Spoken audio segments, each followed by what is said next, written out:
एक मोठी बातमी आपल्या समोर येते आहे. सोनम वांगचुक यांच्याबाबत दिल्ली हायकोर्टाचा महत्त्वाचा निर्णय. मेदांता रुग्णालयात हलवण्याचे आदेश.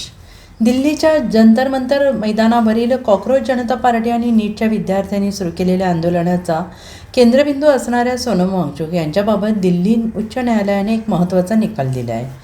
दिल्ली पोलिसांनी शनिवारी सकाळी सोनम वांगचुक यांना बळजबरीने जंतर मंतरवरून उचलून सफदरजंग रुग्णालयात भरती केलं होतं आणि त्यानंतर त्यांची पत्नी गीतांजली यांनी दिल्ली उच्च न्यायालयात धाव घेत सोनम वांगचुक यांना खासगी रुग्णालयात हलवण्याची परवानगी द्यावी अशी मागणी केली होती. त्यांच्या या याचिकेवर मंगळवारी दिल्ली उच्च न्यायालयात सुनावणी झाली तेव्हा न्यायालयाने सोनम वांगचुक यांना डॉक्टरांच्या देखरेखीखाली दिल्लीतील मेदांता या खासगी रुग्णालयात हलवण्याचे आदेश दिले.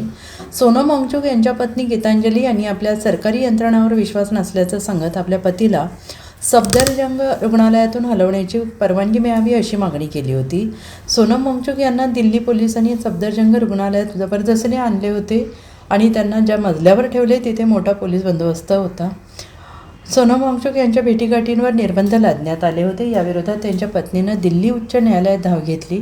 अखेर न्यायालयाने त्यांची विनंती मान्य करत सोनम वांगचुक यांना मेदांता रुग्णालयात हलवण्याचे आदेश दिले. Bureau report, SBN Marathi, Delhi.